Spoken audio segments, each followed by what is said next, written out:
Irmãos, vamos iniciar então aqui a nossa lição, nosso curso de liderança cristã preparatório para presbíteros e diáconos. Meus irmãos, vamos abra aí a palavra do Senhor na primeira epístola de Paulo a Timóteo, capítulo 3. Eu vou ler do verso 1 a 7. Na aula de hoje nós vamos tratar das qualificações para presbíteros, se der tempo, também os defeitos a serem evitados nos candidatos ao presbiterato. Então, eu vou ler o texto aqui, 1 Timóteo 3, de 1 a 7. Certo? 1 Timóteo 3, de 1 a 7. Ok? Então, vou ler aqui a palavra do Senhor. Fiel é a palavra. Se alguém aspira ao episcopado, excelente obra almeja. É necessário, portanto, que o bispo seja irrepreensível, esposo de uma só mulher, temperante, sóbrio, modesto, hospitaleiro, apto para ensinar, não dado ao vinho, não violento, porém cordato, inimigo de contendas, não avarento, e que governe bem a própria casa, criando os filhos sob disciplina, com todo respeito. Pois se alguém não sabe governar a própria casa, como cuidará da igreja de Deus? Não seja neófito, para não suceder que se ensoberbeça e incorra na condenação do diabo. Pelo contrário, é necessário que ele tenha bom testemunho dos de fora, a fim de não cair no opróbrio e no laço do diabo. Amém. Irmãos, então nós vamos começar a nossa exposição. Dou as boas-vindas aí, nossa irmã Zuleide, nosso irmão Marcos. Peço que os irmãos que estão chegando aí me ajudem no compartilhamento. Eu não estou lá no WhatsApp e nas suas páginas aí, para a gente ter um alcance aí maior do nosso estudo, certo? Mas vamos começar então. Irmãos, o texto base que temos seguido aí é 1 Timóteo 5:22. A ninguém imponhas precipitadamente as mãos, não te torne cúmplice de pecados de outrem, conserva-te a ti mesmo puro.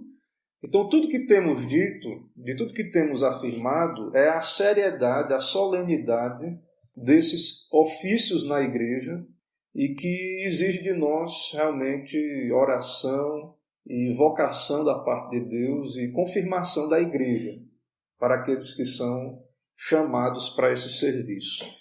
O nosso estudo ele é baseado nesse texto aí, Como Selecionar Presbíteros e Diáconos, escrito pelo reverendo Ronald Barros, traduzido pelo nosso irmão reverendo Everton Tokashi, que Deus abençoe aí. Reverendo Everton, que tem traduzido muitos bons materiais para a nossa edificação. Então, irmãos, vamos começar com os requisitos para os presbíteros, depois vamos tratar da questão dos diáconos, e vamos começar aí com os requisitos positivos. Esses requisitos são os que estão no texto, certo? Que lemos aí, 1 Timóteo 3, né? Quando ele diz aí, a partir do verso 2, é necessário, portanto, que o bispo seja irrepreensível. Então, nós vamos tratar agora dessas características aí descritas no texto bíblico e pensar um pouco, né? Porque, na verdade, devemos orar e devemos observar, né, nos candidatos essas virtudes aí, essas características, certo? Então, em primeiro lugar, o texto bíblico nos diz que é necessário que o bispo seja irrepreensível. O que é isso? Né? Nós somos pecadores, ninguém é perfeito, né? Todos pecamos, caímos em Adão, mesmo regenerados ainda temos pecado. E como é que alguém pode cumprir esse requisito de ser alguém irrepreensível? Então, o texto aí vai nos ajudar dizendo: isto significa que não deverá ter nada indigno que se reprove num presbítero em potencial. A palavra grega literalmente significa ao que não se pode exigir contas. A ideia que comunica é que não há nada pelo qual alguém possa ser acusado para desqualificá-lo. Então, o irrepreensível não é o que não erra, porque todos erramos. mas, ao errar, trata os seus problemas, resolve os seus problemas. Então, muitas vezes as pessoas acham que a pessoa que não pode ter defeito, ou não pode ter, em algum momento, vacilado na sua fé. Mas a ideia, irmãos, não é essa. Né? Mas é uma pessoa que se arrependeu dos seus erros, consertou, continua avançando para o alvo em Cristo Jesus. Então, as coisas que ocorreram no passado devem ser tratadas e resolvidas de maneira bíblica, ou seja, o presbítero, o irrepreensível, ele não deve ser alguém com pendências no que depender dele. No que depender dele, né, ele é uma pessoa que trata os seus problemas, resolve. Né, se há desentendimentos, problemas, ele está aberto a resolver os seus problemas. Então, a vida do presbítero deve ser um bom exemplo de moral e de pureza para o grupo. Em que sentido? Nesse sentido. Né? Então, o presbítero deve ser alguém que demonstra ter a sua alma reconciliada com Deus. E quando Deus nos perdoa e quando somos reconciliados com Deus, nós também, no que depender de nós, também andamos em comunhão com o nosso próximo e buscamos a reconciliação. É claro que há casos em que nós não temos muito a fazer, não depende só de nós, mas no que depender de nós devemos ter paz com aqueles que estão ao nosso redor. Então, irrepreensível, né, é a pessoa que está avançando para o alvo, ela, mesmo que tenha falhas, erros, ela é humilde, ela reconhece, ela tenta tratar sempre e resolver à luz das Escrituras. Então, essa é uma característica esperada. Na verdade, irmãos, essas características que nós vamos ver aqui, elas são para todos os crentes. Né? Todos os crentes. No caso, o presbítero, ele tem que ser um modelo, né, também para o rebanho, de uma pessoa que vive esta realidade. Mas todos os crentes devem ser pessoas que seguem esse padrão aí, em alguma medida. Né? Todos os crentes devem se esforçar para ser mais santos, resolver os seus problemas e buscar cada vez mais andar de modo digno do Evangelho de Cristo. Certo? Então, o presbítero ele é mais cobrado ainda quanto a isso. Né? Deve ser alguém que avance para frente, se errou, conserte e tudo mais aí que já argumentamos. Fidelidade marital. Né? O texto vai dizer aí, o texto bíblico, né, vai dizer esposo de uma só mulher, marido de uma só mulher. Então, se o presbítero for casado, ele deve ser alguém fiel à sua esposa, certo? Há uma questão aí, um debate, né? Porque, na verdade, marido de uma só mulher, nossa sociedade é monogâmica, né? Não permite a poligamia. Então, na época que a Bíblia foi escrita ali, era comum a poligamia, né? Um homem ter mais de uma mulher. Ainda hoje existe isso, os muçulmanos têm esse hábito, e há outras culturas que também possuem esse hábito. Os judeus do Antigo Testamento possuíam esse hábito aí. Mas veja que no Novo Testamento, em conexão com Gênesis, que fala, deixa o homem pai e mãe e se une à sua mulher e os dois serão uma só carne, o presbítero, que é o modelo do rebanho, o ideal representado por esse líder é que ele seja marido de uma só mulher. Então ele tem que ser fiel à sua esposa, né, à sua cônjuge ali, à sua companheira, e então não é tolerado a poligamia. Né? Então, se alguém se converte e é polígamo, tem mais de uma mulher, a pessoa pode se converter, mas não deveria ocupar o cargo de presbítero, porque essa condição de ter mais de uma mulher já desqualificaria essa pessoa para ser um padrão dos fiéis. Certo? Então, padrão... pastor, mas tinha poligamia no Antigo Testamento. Mas o padrão do casamento bíblico, né, a gente tem essa questão que é difícil de entender. Deus permitiu e tolerou a poligamia ali, mas no Gênesis os dois se tornarão uma só carne, e o padrão de casamento bíblico, o padrão aí consumado, né, no Novo Testamento, o modelo maior é Cristo e a igreja, certo? Então, o padrão é o casamento monogâmico e espera-se do presbítero que ele seja fiel à sua esposa, né? Se é solteiro, se o presbítero é solteiro, então ele deve ser alguém que se caracteriza pelo respeito, né? A questão da castidade aí dos solteiros, né? Do tratamento com as irmãs, com as mulheres, e alguém então que de fato busca aí conservar-se puro, né? Então ele deve se manter casto aí nesse sentido. Certo? Então, o padrão aí do presbiterato, em geral, é o casamento.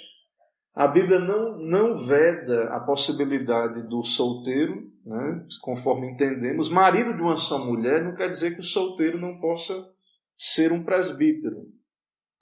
Certo? Não quer dizer que ele não possa. Geralmente as igrejas têm dificuldades com a questão do candidato aí solteiro. Mas a experiência, uma pessoa solteira não vai ter a experiência para aconselhar os casados, mas tudo na igreja é feito com base no conhecimento das Escrituras, né? Então, no caso, Paulo era solteiro, Timóteo ali, né? E eles exerceram o ofício na igreja. Então, o padrão em geral é o padrão de pureza e de santidade que é exigido, né, dos casados e dos solteiros. Certo? Eu vou seguindo aqui, depois eu vejo se há perguntas lá.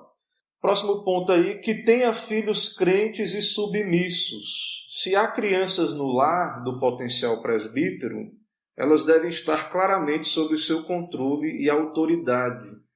Né? Então, o lar do presbítero deve haver ordem, né? Deve haver disciplina ali naquele lar.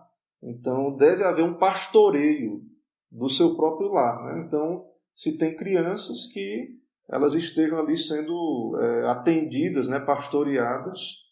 Devem ser filhos crentes que estejam sendo treinados nas doutrinas da palavra de Deus. Certo? Então o texto vai dizer aí sobre essa questão, né, do governo, verso 4.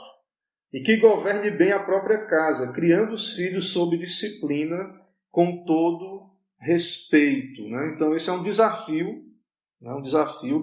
Cada pai, isso aqui, irmãos, é para todos os crentes, cada pai, principalmente agora aí nessa pandemia, que nós não estamos podendo ter nossos encontros presenciais, cada pai é o pastor da sua casa. Né? E isso deveria ser assim. Porém, para os oficiais, isso ainda é mais importante. Né? Volto a dizer, não quer dizer que vamos ter nossas dificuldades e tudo mais, porém, esse é o alvo que nós deveríamos buscar para a nossa vida, né? Para a vida da nossa família. Então, o presbítero, né, espera-se do presbítero que ele administre a sua casa, seja o cabeça da sua casa, que tenha os seus filhos em toda a sujeição, com toda a honestidade.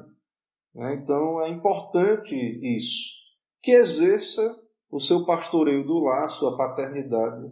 Né? Isso é importante. Então, quando o texto bíblico fala aí, né, sobre... lá em Tito, né, o texto vai dizer que lá no texto paralelo, em Tito, fala sobre ter filhos crentes. Nós entendemos que são filhos criados no contexto do pacto, da aliança.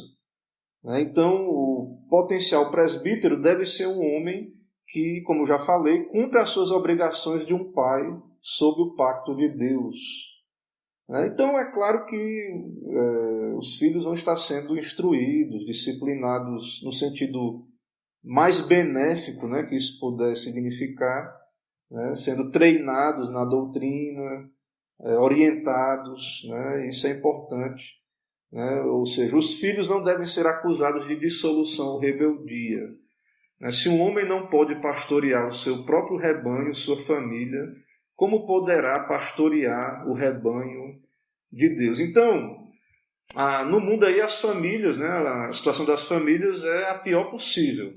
Né? As famílias da igreja não são perfeitas. Nós temos também nossos desafios. Porém, de modo geral, irmãos, é nós que somos cristãos, que temos a Bíblia, que vamos poder experimentar estas realidades e praticar, e devemos então nos esforçar para cumprir o nosso papel, né, com relação aos nossos filhos. Quem converte, quem regenera é Deus. Isso não somos nós, não vamos forçar. Sabemos que a salvação é pela graça, né, por meio da fé, mas você pode orar pelo seu filho, você pode ler a Bíblia com ele, né, você pode conduzi-lo à igreja. E aí, um dia, se ele não for alcançado pela obra do Espírito, né, mas eu creio, irmãos, que um bom trabalho de pastoreio do lar, mesmo que o filho um dia decida não ser um cristão, que na verdade isso não depende só do homem, né? Isso é a vontade de Deus também, que opera soberanamente na salvação, mas esse filho pode ser uma pessoa de bem, uma pessoa honesta, uma pessoa submissa, né? Atenciosa com a igreja, com a família. Mas o nosso propósito, claro, deve ser a conversão, né? Nossa oração, mas isso depende do Senhor, certo? Então, é possível, né, que aconteça de o filho ficar adulto e não prosseguir, mas se cumprimos o nosso papel, né, Deus conhece cada um de nós, a nossa consciência diante dele, e o nosso papel terá sido feito, né, e continuemos confiando, claro, nunca desistamos de orar e pelos filhos e pedindo a Deus que no tempo dele opere, né? Então isso não está no nosso controle, o tempo de Deus não está nas nossas mãos quanto a isso. Certo? Esse slide aí ficou errado, aí sobrou aí no meio. Próximo. Hospitaleiro. Traduzido literalmente do texto grego, o termo hospitaleiro significa amante de forasteiros, né? Isso aqui é um ideal, como a gente está distante, né, desse ideal. A vida urbana aí nos dificulta muito isso, a gente vive muito afastado. Esse negócio aí do isolamento social, né, cada vez mais a tendência aí ao isolamento, né, vivemos confinados. Mas o ideal aí é que a igreja, né, nós crentes, cristãos, nossos lares sejam um lugar de acolhimento, né, um lugar onde possamos receber bem as pessoas, e pessoas que precisam de uma ajuda. Né? Às vezes alguém precisa de um incentivo e até ver como é que funciona um lar cristão, como é que é o culto doméstico. Então, um lar cristão é um lugar de treinamento, é um lugar de aprendizado e também de você exercer a misericórdia, né, com alguém em alguma ocasião, aí, em alguma necessidade. Então, hospitaleiro, certo? Então, a oração e a prática do presbítero, aí, resumindo e aplicando aí, a oração e a prática devem estar acompanhadas de seu ministério de abrir o seu lar para os outros. O potencial presbítero deveria orar assim: ó Senhor, que as pessoas achem salvação dentro das paredes da minha casa. Então, o lar cristão, né, tem essa abertura aí. Irmãos, não é que vamos ser ingênuos, né? Não é que vamos colocar qualquer pessoa dentro dos nossos lares sem uma atenção, mas também não podemos ser completamente fechados, né, a esse atendimento e o cuidado com as pessoas que precisam, né, de encontrar Cristo, né, a verdade do Evangelho. Ok? Eu vou parar aqui um pouquinho para ver como é que o pessoal está encontrando lá a transmissão. Né? Ver como é que está, as configurações, estão tudo ok, o som, o áudio, o vídeo. Boa noite aí, presbítero Romeu, irmã Mônica, né? Fátima aí nos acompanhando, Graça e Paz, irmã Elda, irmã Erlaine, irmã Josi, irmão Maxwell. Irmãos, fiquem à vontade aí para perguntar, para interagir, certo? Fiquem à vontade aí para estar participando aí da nossa transmissão, ok? Vamos seguindo aqui, deixa eu ver se está tudo certo aqui. Tudo bem, então aguardando aí que os irmãos quiserem interagir, mandar suas perguntas, fiquem à vontade. Vamos seguindo. Amante do bem. O presbítero deve amar aquelas coisas que podem dispor para um impacto benéfico sobre as pessoas, certo? Então o presbítero é alguém que pensa no próximo também, que serve, né? Que é amante do bem, o significado tem a ver com isso, certo? Dedicado àquilo que é bom, né? Fazer boas obras para a glória de Deus, dedicado àquilo que é bom, sóbrio. Presbítero tem que ser alguém realista, pé no chão, né? Não é um mero sonhador, né? Ao mesmo tempo, né? Não deve ser um pessimista, deve ser um homem de fé, né? Claro, viver pela fé, né? Mas alguém sóbrio, alguém prudente.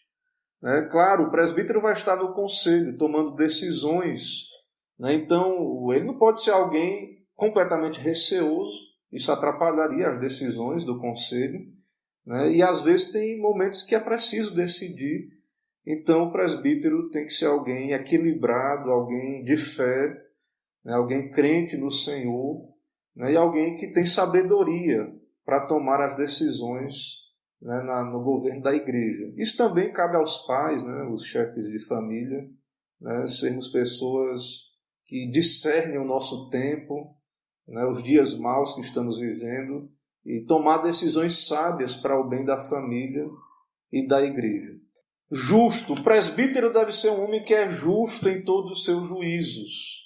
Né? Então o presbítero vai ter que participar de processos de disciplina, muitas vezes, ser um pacificador, resolver problemas. Então o presbítero tem que ser alguém justo. Não pode ser usar de favoritismo. Né? Se o membro que está sendo tratado ali, pastoreado, disciplinado, é um membro da família, então esse presbítero tem que ser fiel à palavra, né? Não usar de favoritismo. Então é uma pessoa justa para poder exercer essa função de presbítero e não ser alguém ou parcial, né? Tem que ser alguém imparcial para aquilo que é bom, aquilo que é justo. Piedoso. O presbítero deve ser um homem de piedade e devoção. É um homem que anda com Deus, no particular, em família e também publicamente na igreja. Então, alguém que lê a Bíblia, dedicado à Bíblia, à palavra, à oração, à comunhão com o Senhor. Piedade é isso, irmãos. O que é piedade? É a espiritualidade. Alguém que, de fato, anda com Deus, que tem a sua piedade. Isso é um desafio diário. A prática da piedade exige tomar a cruz, negar-se a si mesmo. Devemos estar lutando contra o pecado, a carne e o mundo. Isso é um desafio constante. Temos altos e baixos. Porém, a verdade é que Deus nos chamou para ganhar terreno nessa batalha. Deus nos chamou para viver em santidade e avançar mais e mais. Então, os oficiais, os presbíteros, devem ser homens dedicados a uma vida espiritual, uma vida devocional, uma vida piedosa. Certo? Então, com isso, o presbítero não pode assumir os seus deveres pastorais de maneira fria, como um mero empresário, mas de uma maneira espiritual. Então, às vezes, temos que ter cuidado para não cair na rotina do ministério e passar a tratar de modo mecânico as coisas de Deus, sem a reverência, sem o temor. Então esse é um desafio e devemos esperar isso, claro, também dos candidatos e de quem ocupa o presbiterato. Domínio próprio. A palavra grega para domínio próprio significa ter fortaleza interna. Todas as paixões e desejos do presbítero devem estar sob o seu controle, posto que vive uma vida sob o controle do Espírito Santo que vive nele. Esse é um desafio também. E esse desafio é o fruto do Espírito, que é para todo crente. Todo crente deveria ter o domínio próprio, estar no controle das suas paixões. né? E nós, irmãos, que somos chamados aí, os que irão compor, né, o conselho, nós temos que orar muito quanto a isso, né, e buscar o fruto do Espírito, porque governar a igreja, em muitos momentos, é uma atividade tensa, né? Tem conflitos. Né? Não é a sua vontade sempre que vai prevalecer. Então, um presbítero que não tem domínio próprio, que não sabe mortificar aí o seu pecado, desenvolver o fruto do Espírito, né, ele vai ter problema. Então, tem conselhos aí que há muito conflito, choque de ideias, e presbíteros, né, de modo geral, pastores e presbíteros que têm dificuldade, de fato, de manter o domínio próprio, de manter controlado ali os seus desejos. E isso causa um desgaste muito grande na igreja. Né? Então, o presbítero, o pastor, né, ele deve ser alguém que consegue conviver, que tem esse controle piedoso, né, exercer um controle piedoso sobre a igreja do Senhor Jesus Cristo. Né, e como fazer isso se eu não me controlo a mim mesmo? Né? Então, em algum momento, isso vai acabar respingando na igreja. E é claro que a gente pode cair num erro, mas assim, a gente deve se arrepender e buscar, então, desenvolver essa mansidão, essa piedade aí. E no lar também, né? Não só na igreja, na família, devemos estar crescendo no fruto do Espírito. E isso é muito importante, mais ainda com relação à igreja. Então, não podemos, né, permitir que pessoas que não têm essa característica do domínio próprio venham ocupar essas funções, porque será muito traumático para a igreja alguém que não tem controle de si, e isso é muito importante. Certo? Próximo ponto aí, apto para ensinar. Isso significa que o presbítero deve conhecer a doutrina de Deus de uma maneira profunda, a confissão de fé, seus catecismos, né, que é o ensino bíblico. Né? Então ele deve ter um conhecimento doutrinário. Espera-se do presbítero um conhecimento doutrinário e a habilidade de ensinar. Não quer dizer, irmãos, que todo presbítero vai ter um dom para pregar. Nós, na tradição reformada, entendemos que pregar também é um dom, uma vocação, e ensinar é outra. Claro que geralmente quem prega ensina, mas nem sempre quem ensina prega, tem o dom para pregar.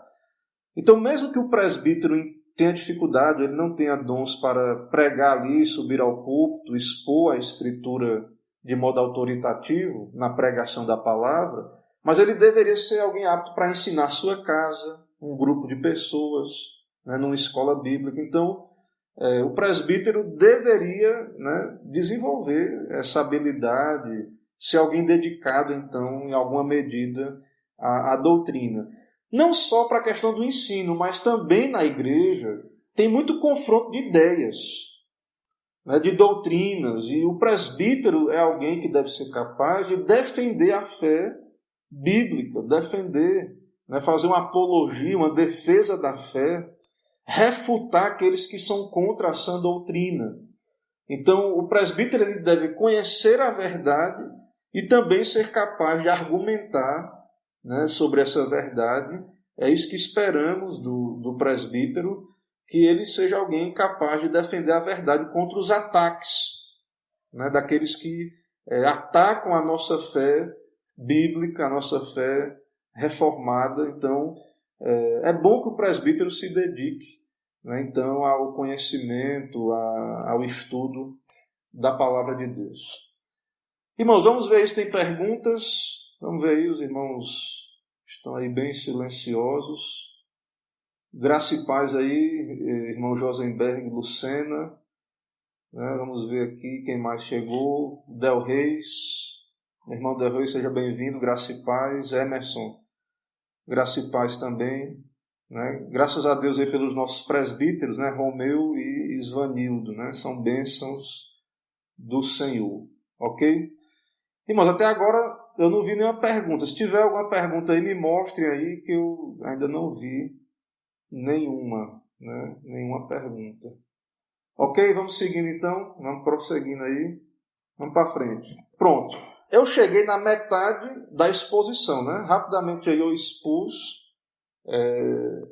os requisitos positivos, né? O que é que esperamos dos nossos presbíteros, né? Daqueles que ocuparão essa função na igreja. Agora nós vamos ver o contrário, né? O que não deveria haver, né? Do que não deveria ser. O presbítero não deveria ter essas características que vamos ver aqui. É o oposto.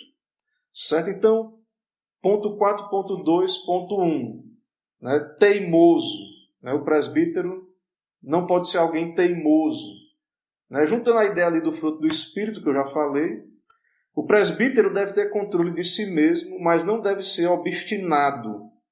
Ou seja, não deve ser alguém que se preocupe em agradar a si mesmo ou de impor-se sobre os demais. Então, irmãos, na vida social, né, na família, na igreja, nós vivemos em sociedade, nós dependemos uns dos outros, em certo sentido. E principalmente ali no conselho, que é um grupo de homens que estão ali de igual para igual. Cada um tem um voto, né? Então você decide juntamente com outros membros do concílio ali, do conselho. Então, não pode ser o presbítero alguém interessado só no seu interesse próprio. Ou seja, muitas vezes na vida da igreja, na vida conciliar, vai haver ali, né, opiniões que não, as pessoas vão decidir algo que você não concorda. Você, na sua opinião, não é um bom caminho, né? Não é uma boa decisão. Então, irmãos, de certa maneira, uma pessoa teimosa nessa circunstância, ela traria grande dificuldade, né, para o andamento do trabalho. Certo? Então, somente pode ser presbítero na medida em que demonstra que ele se preocupa com a necessidade, né, e interesse dos demais. Isso se aplica também, claro que no contexto familiar, também a gente acaba pensando, né, conectando. É claro que no contexto familiar, o homem, o pai, ele é o chefe da sua casa, né? Não há um concílio ali. Porém, também deve haver uma preocupação com aquilo que é justo, aquilo que é necessário, né, no contexto familiar. Mas tratando da igreja, né, que a gente está falando da igreja, então a preocupação então, do presbítero não é só com a sua vontade, o seu interesse, mas o interesse da igreja, né? Nesse sentido, embora a igreja, o governo da igreja é uma monarquia, Cristo é o rei, Cristo governa, né? Muita gente entende que o presbiterianismo é a base do governo democrático, né? Então muita gente, não, a igreja é uma democracia, não, a igreja é uma monarquia, Cristo é o rei, ele é o cabeça da igreja, mas ele governa por meio de um governo plural, o governo dos presbíteros, que são eleitos pela igreja. Então, embora nós respondemos ao cabeça, que é Cristo, nós estamos na nossa posição para servir a igreja, para servir o povo de Deus, para tomar decisões daquilo que é melhor para a igreja. Claro que Cristo em primeiro lugar, agradar a Cristo, né? Ele é o cabeça da igreja, porém devemos não buscar a nossa vontade, mas a vontade de Deus e tomar decisões com esse pensamento, né? Então o presbítero deve ser alguém conciliar, né? Não alguém teimoso. Não iracundo, né? O presbítero não deve ser alguém que se ira com muita facilidade ou que facilmente cede à provocação. Deve ser alguém que pacifica confrontos. Pelo fato de ser um administrador de Deus, não deve ser alguém que provoca contendas, né? Ser pacificador é difícil, já é difícil, né? Então, o presbítero tem que ter cuidado com a questão da ira, que é uma obra da carne, né? A ira é uma obra da carne.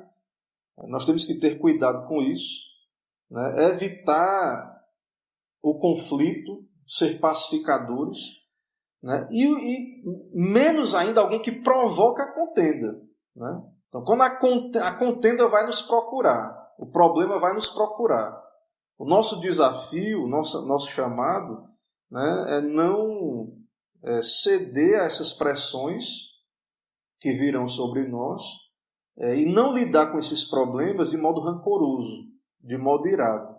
E pior ainda se o presbítero é um confuseiro, né? Alguém que fica caçando confusão.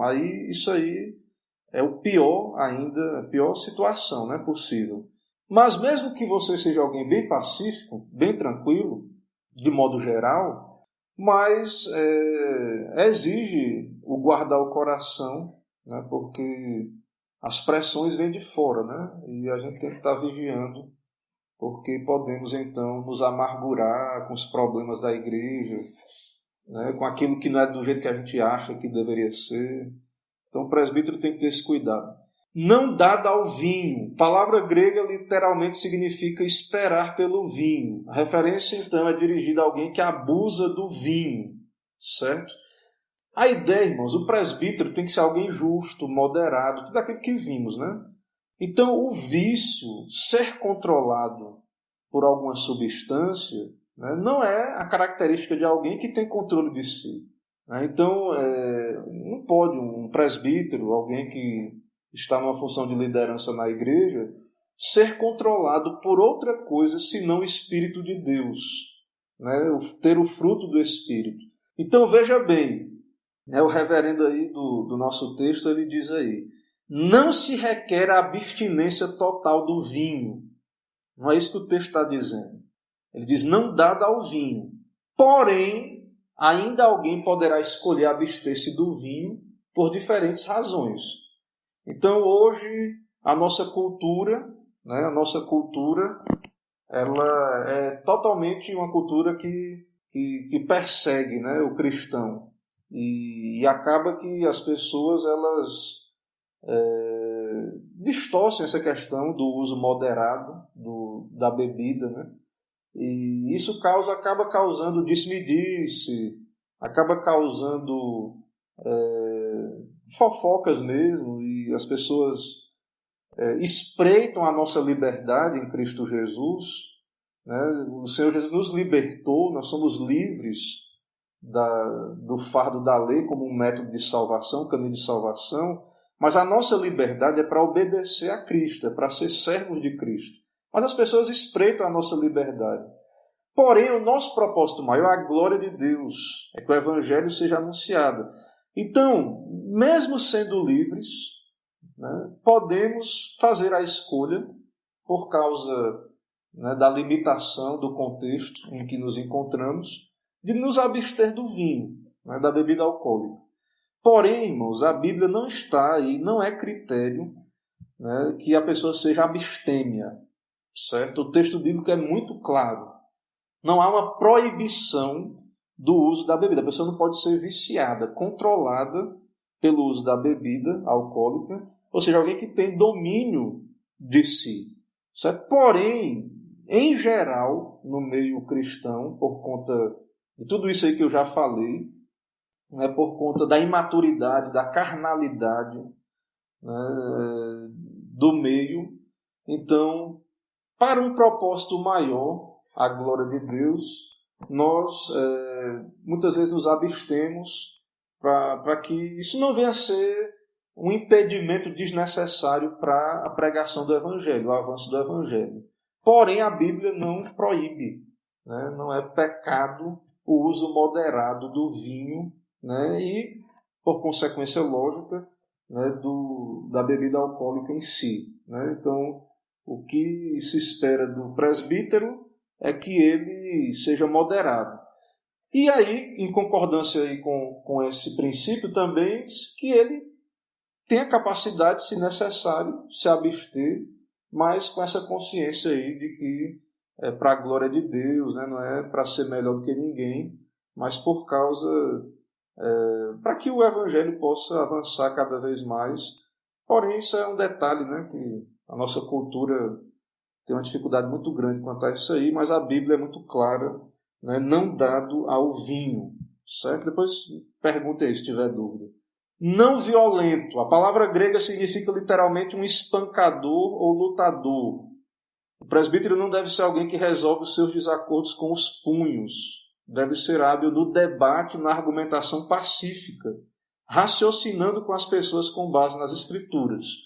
Então, nós não podemos resolver as coisas na brutalidade. Então, espera-se do presbítero que ele argumente. Tem questões tensas? Tem. A gente vai lidar com questões tensas muitas vezes. Porém, irmãos, espera-se de nós, dos presbíteros da igreja, que sejam pessoas razoáveis, pessoas dadas, então, a resolver as coisas na conversa. Vamos resolver as coisas. Então, o presbítero deve ser um pacificador e não alguém que provoca contendas ou que resolve dificuldades com ameaças, ameaçando os outros aí. Não é assim que a gente resolve as questões. Então, devemos então ter esse cuidado. Claro que nós homens, temos essa característica da coragem, de querer resolver as coisas muitas vezes, de ser protetores, mas nós temos que ter cuidado para não confundir isso, essa característica que Deus nos deu, essa coragem, para justificar a violência, não justificar a violência. Não amante da ganância desonesta. O presbítero não deve ser alguém abertamente preocupado com o dinheiro ou de usar o ofício de presbítero como um meio de enriquecimento. Então, os presbíteros que se dedicam, se afadigam na palavra, eles são dignos de dobrados honorários. Então, muitos pressupõem que na igreja primitiva, os presbíteros eram remunerados e o docente, o pregador, os que pregavam e se dedicavam, recebiam dobrados honorários. Então, no caso, hoje, geralmente é o pastor que recebe honorários, que é sustentado pela igreja para cumprir o seu trabalho. Então, o presbiterato não pode ser usado como um meio de enriquecimento. Não quer dizer que um presbítero não mereça receber um salário pelo seu trabalho. Então, às vezes, no caso do pastor, há uma dedicação integral. O pastor, em geral, ele se dedica ao ministério. Para que ele seja um bom pastor, ele vai demandar o seu tempo. Então, a igreja remunera esse pastor, sustenta esse pastor para que ele possa se dedicar ao seu trabalho pastoral. Não é comum presbítero receber, isso não é comum, geralmente não é o que acontece. Porém, há casos aí, circunstâncias que, dependendo da situação, o presbítero se dedicando ali à igreja e o conselho decidido, é possível que um presbítero venha a ser remunerado. Há uma possibilidade, porque ele está dedicando tempo, ele tem que sustentar a família dele, então digamos que o presbítero se envolve na atividade da igreja e isso toma muito o seu tempo. Então ele poderia estar ganhando dinheiro com outra atividade. Ele está se dedicando ao presbiterato. Então é justo que ele seja remunerado, ele possa pagar suas contas, receber ali para honrar seus compromissos, já que ele está demandando tempo ali, que ele poderia estar ganhando dinheiro em outra função, mas isso geralmente, irmãos, não acontece muito no nosso contexto. Mas a gente deve parar para pensar que isso é possível de acontecer em algumas situações de presbíteros e igrejas grandes. Vamos dizer que o presbítero, por exemplo, ser tesoureiro hoje, ser secretário, demanda muito tempo. Então, digamos que um presbítero assuma as funções de secretário, de tesoureiro e outras funções na igreja. Então, por que não ele receber algum valor, algum complemento ali para a sua renda? Algo que vai demandar toda semana 2 dias de trabalho desse presbítero. Então, por que não, se a igreja tem condições de remunerar, por que não remunerar? Então, isso é possível e a igreja deveria amadurecer e pensar nesse quadro, nessa possibilidade. Em geral, então, mas essa remuneração, o presbítero ele deve servir a Deus de boa mente, não pensando na remuneração simplesmente, né? E, na verdade, os detalhes financeiros da igreja, né, quem deveria cuidar de modo ideal são os diáconos, sob a supervisão do conselho, né, que vai administrar. Né? Então, o presbítero, o pastor e os presbíteros não deve ser alguém, né, muito preocupados aí com a questão de riquezas, né, de ser seduzido aí. Irmãos, falando bem sincero, o pessoal fala muito aí, né, de pastor, e eu sei que tem igrejas aí em que os ministros aí enriquecem, né, sendo pastor, mas a verdade é que na nossa denominação, na nossa igreja, eu não creio muito na possibilidade de um pastor virar rico, milionário, sendo pastor presbiteriano, porque a nossa igreja tem salário. Pode ser que tenha pastor que ganhe bem, né, ganhe um bom salário. O piso da nossa igreja é 5 salários, ou seja, a média, né, que se espera, né, para o pastor em geral, o pastor presbiteriano. Tem pastor que ganha mais, porém, não é uma vocação para quem deseja enricar, ficar milionário, e não é isso que acontece em geral. Na grande maioria dos casos, os pastores, quando terminam a sua carreira, se aposentam, né, são jubilados. Você pode procurar aí que você vai ver que não há um enriquecimento no nosso meio, né, com relação ao ministério. E, de fato, isso não é algo que a gente deveria esperar. Né? É isso. Claro que a vida é digna, né? Poder se aposentar dignamente, chegar ao fim da vida aí, né, e ter, aí, sei lá, dar uma condição aí para a sua família, uma moradia, né, uma casa. Muito bom. Né? Tinha um professor meu no seminário, pastor Isaías Monteiro, professor de pregação, irmão muito amado, né, pastor Isaías, que ele dizia para a gente nas aulas lá que, se possível, né, você comprasse uma casa, né, para deixar a viúva, pelo menos, para uma casa num lugar onde ela quisesse, né, permanecer ali. Então, a ideia dele era justamente essa, né, a gente pensar, né, os pastores, em nos prepararmos para a velhice também. Então, hoje é muito difícil, em geral, né, com a situação do país, a situação financeira. Muitos pastores terminam aí seu ministério e, às vezes, até contribuem para a Previdência, mas, às vezes, recebem um salário do INSS. Né? Então, é muito triste. A gente sabe de muitos casos assim. Né? Não de enriquecimento, mas dessa situação aí. Né? E isso acontece. Mas, independente da situação, não podemos ir para o outro extremo oposto, né? De buscar enricar e crescer o olho aí com o dinheiro da igreja, certo? Então, aquele que aspira ao presbiterato não deve ser alguém, né, avarento, alguém que deseja enriquecer, principalmente por meio da igreja, né? Não deve ser alguém assim. Não seja um neófito. Presbítero não deve ser um neném na fé, né? Não pode ser um novo convertido, porque tem questões da maturidade cristã que demanda tempo, experiência.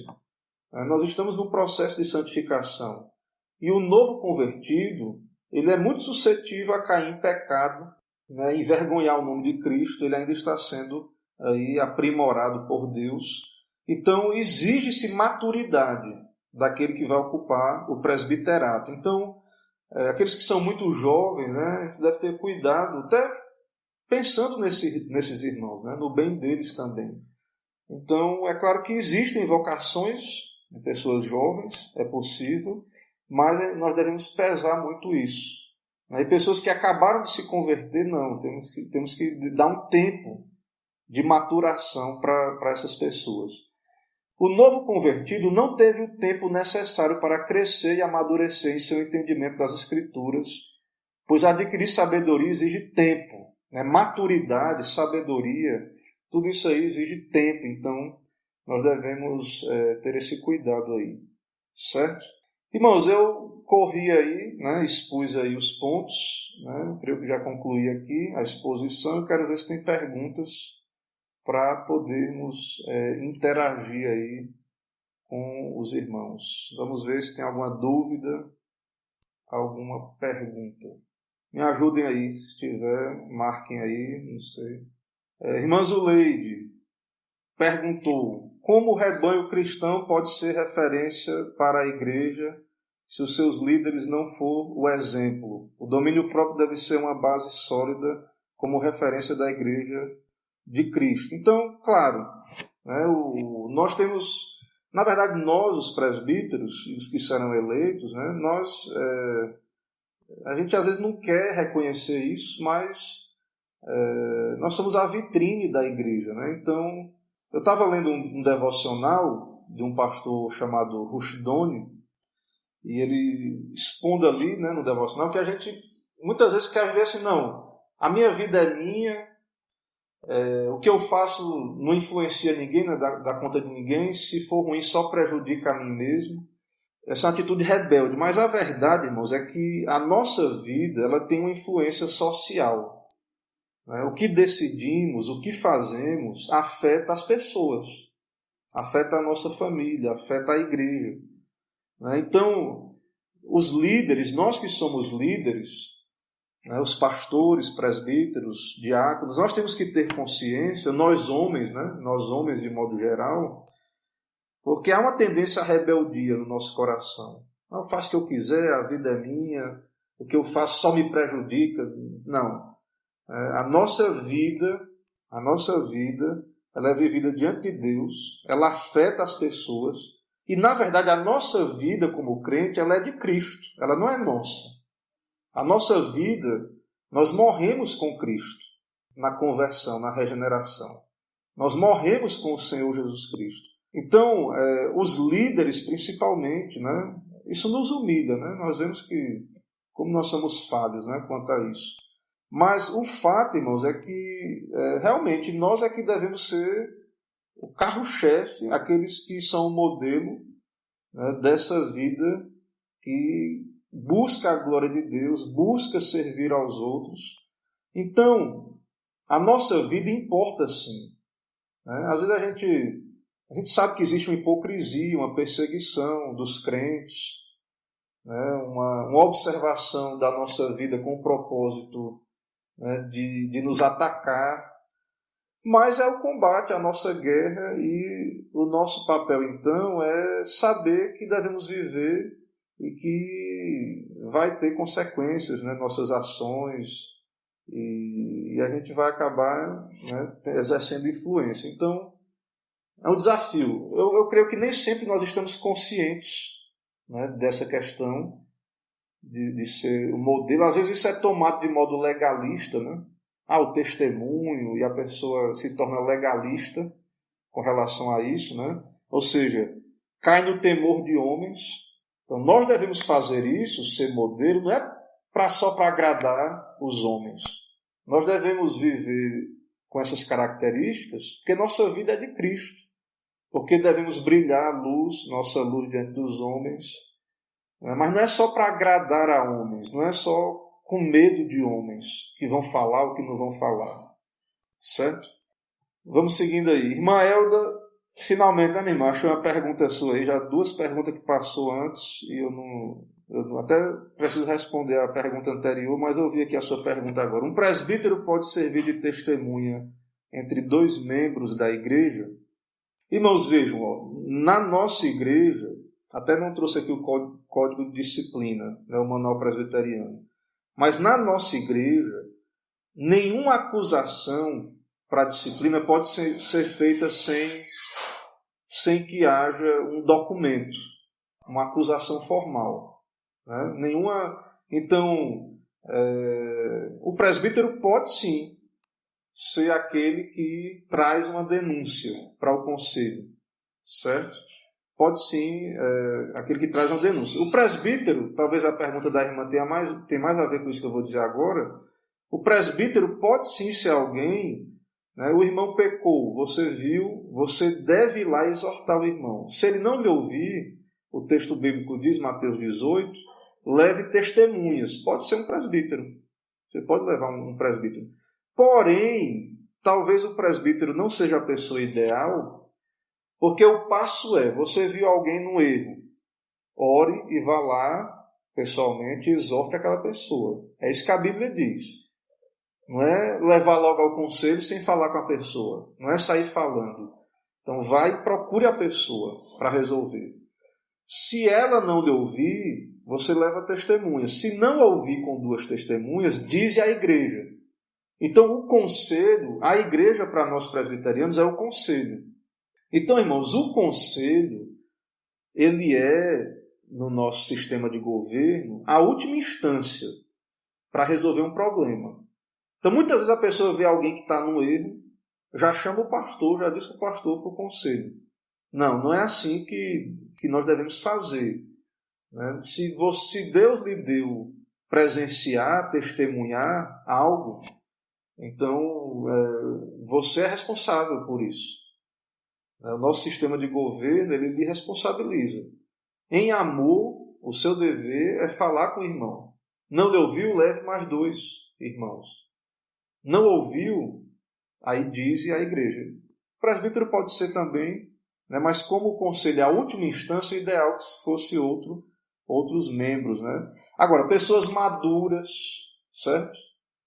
Irmãos, nem só na igreja, a gente vai estar tendo o processo de eleição, estamos falando aí de virtudes, não quer dizer que só presbíteros e pastores são pessoas virtuosas, não. Toda a igreja, a nossa expectativa é que toda a igreja amadureça. Toda a igreja seja composta de pessoas aptas para aconselhar, para exortar um ao outro, né? Aconselhar uns aos outros. Então, deveria haver na igreja, cada crente deveria ser um conselheiro, um pacificador, certo? Então, não é só o pastor e presbítero, não é só oficiais. Cada irmão deveria ter essa habilidade. E os problemas mais difíceis vai para o conselho. O que não puder ser resolvido entre irmãos, entre 2 irmãos, com testemunhas, vai para o conselho. Mas, em geral, tudo vai para o conselho, diretamente. Isso, na verdade, é uma falta de submissão à orientação bíblica, ou de conhecimento, né, ou de preguiça de cumprir os passos bíblicos.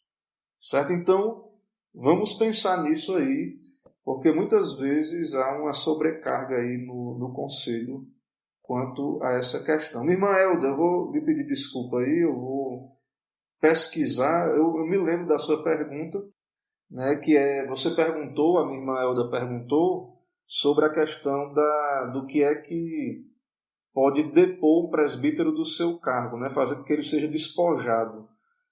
Eu tenho mais ou menos uma ideia, mas eu quero ter a base da Constituição. Então eu vou consultar os colegas também, pastores, para trazer uma resposta mais embasada na Constituição para a irmã, no Código de Disciplina também.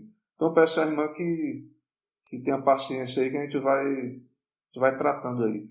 Irmãos, tem mais alguma pergunta sobre o assunto de hoje? Mais alguma pergunta aí? Eu não detectei perguntas, né, ainda aí, fora de irmã Zuleide e de irmã Elda. Então, irmãos, essa é a nossa aula de hoje, certo? Vamos meditar aí, orar. Né? Todos nós precisamos sempre melhorar, é claro, né? Estamos sendo santificados, estamos aprendendo, somos discípulos, né? Estamos crescendo nesse discipulado, mas aí é o ideal, é o caminho das pedras para todos nós, certo? Então, seguindo esse rumo aí, a igreja ela vai bem, ela vai caminhar bem, certo? Vamos orar pelos candidatos, vamos estar aí orando para que Deus nos dê bons presbíteros e diáconos para a nossa igreja. Então, encerramos aqui, Deus abençoe cada irmão, obrigado aí pela participação, que a graça e a paz do Senhor seja com cada um dos irmãos. Amém.